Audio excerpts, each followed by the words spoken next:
Hello, good morning po mga sir and ma'am. Yan. Ito is April 13, Sunday. Time check po is 11:45 ng tanghali. Nandito tayo ngayon sa tapat po ni SM13. Client po ako na for tripping ngayong araw. Papalay na po sa Pasinaya kapag nagustuhan po nila. Yung client ko po ngayon is kapatid po ng client ko nakaraan na nag-turnover na susi na OFW last February po. Bali, nirefer niya po ako sa kapatid niya kasi mag-i-invest din doon ng bahay. Meet up place po namin doon po sa Jollibee Naik.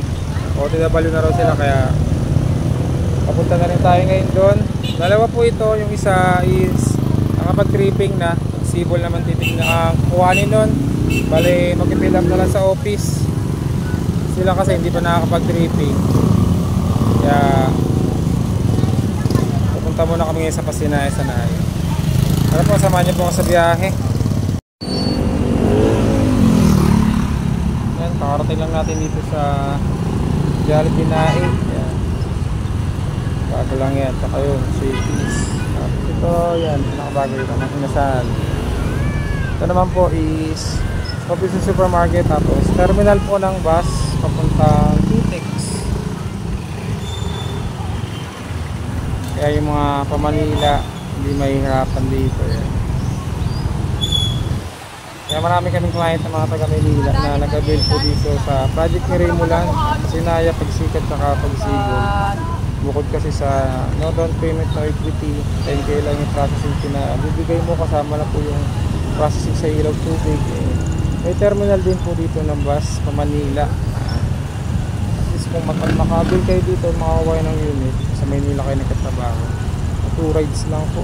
Pero kung mga Pasay lang, 1 ride lang po ang mangyayari. Tayo ko lang yung client ko, natawagan ko dito rin sila. Ayan po yung client ko, yun nagkasama.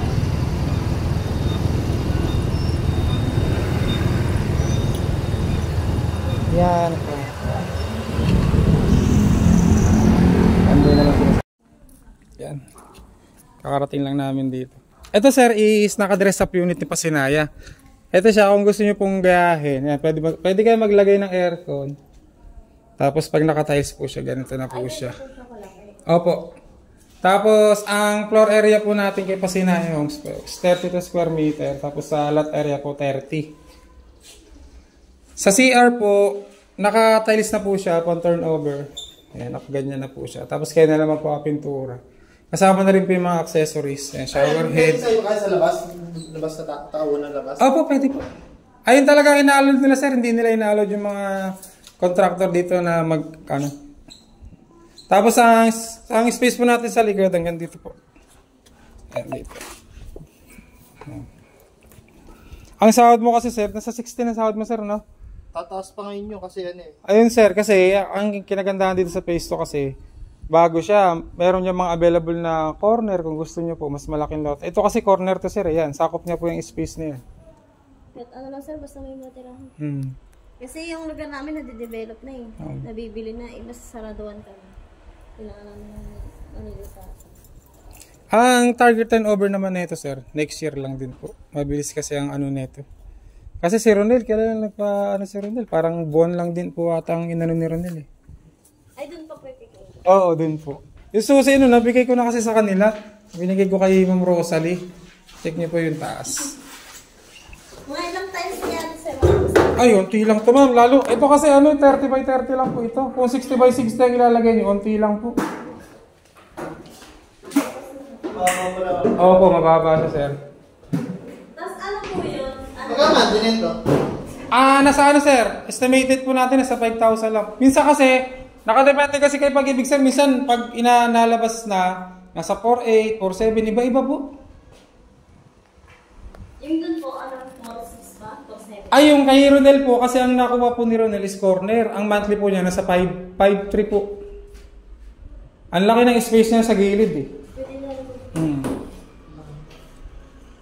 Ganda yung tsura niya pag ano. Ay, ito ma'am, naka-dress up. Ang turnover mamaya dito sa kabila. Idea lang po ito kung gusto niyo pong gayahin. Ano na yung sir na finishing niya po? Ay, ito ma'am, check natin ma'am, yung pinaka-actual turnover unit po ni Pasinaya.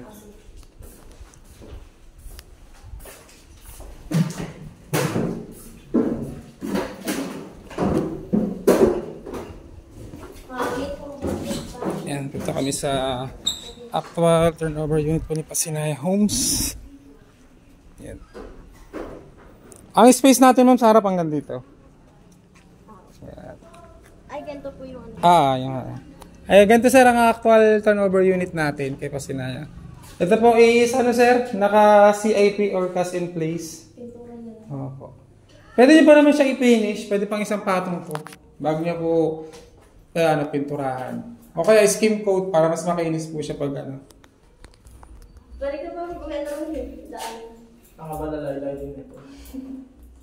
Ito ang ano nasa sir, CR. Yeah, nakatiles na po siya.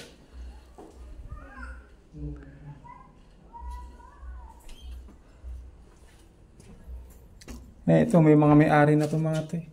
Yung mga ano na po ba dyan? Yung mga parang Fs ano. Ay meron, ay ang pinaka ano dito ma'am, yung sa Rosario pa lang talaga.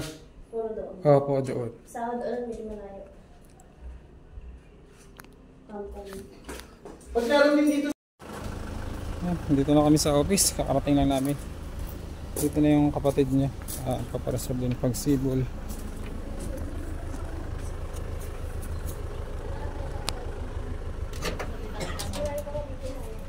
Ikot mo doon.